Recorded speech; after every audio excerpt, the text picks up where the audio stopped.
Un mousseux anglais sacré meilleur vin du monde, vous y croyez-vous? C'est ce qui vient d'arriver au concours mondial du vin en septembre. Le Night Timber, c'est un sparkling wine du Sussex, là où nous sommes, dans le sud de l'Angleterre. Et il vient de détrôner le champagne. Alors c'est une grande première et pour voir ça de plus près, on a rendez-vous avec son vigneron. Oui, c'est vrai. Le International Wine Challenge à Londres ont décidé qu'une bouteille effervescente de Night Timber est le meilleur effervescent du monde. Et ça, c'est très un honneur énorme pour nous. Je pense qu'on a un climat qui est très bien adapté pour les vins effervescents ici.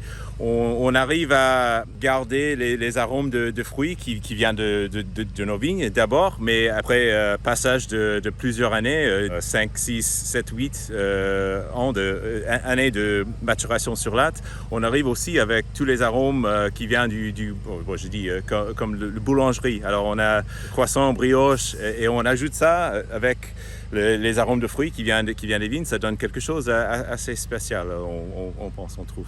Et si vous les vendez en France, vous mettrez une petite étiquette meilleur que le champagne français? Non.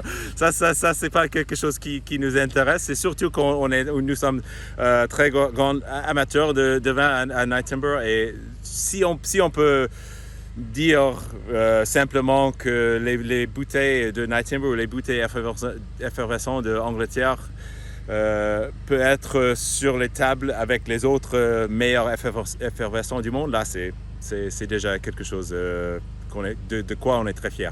En quelques années, les vins mousseux anglais se sont fait une place parmi les plus grands, moins coûteux, de meilleure qualité. Et d'ailleurs, on m'a proposé de goûter ce meilleur vin du monde. J'ai pas pu refuser. Je tiens juste à dire que l'abus d'alcool est dangereux pour la santé. Allez, on y va. Waouh, excellent! Alors on trouve de vos bouteilles sur la table de la famille royale? Oui, c'est vrai, de temps en temps, quand je discute avec notre équipe, quand on prépare les bouteilles, on dit honnêtement, peut-être cette prochaine bouteille qui part de notre cuverie va être sur la table du roi d'Angleterre. Vous avez d'autres clients à l'international, en France, aux États-Unis? Ça commence à agrandir. C'est à peu près 15% de notre marché, c'est ailleurs. Ça veut dire 85%, c'est en Grande-Bretagne. Mais de plus en plus, année sur année, l'export, ça agrandit. Avec 4800 hectares, la surface du vignoble anglais reste modeste. C'est 1% du vignoble français, mais en 10 ans, sa surface a été multipliée par 3 et la production ne cesse d'augmenter.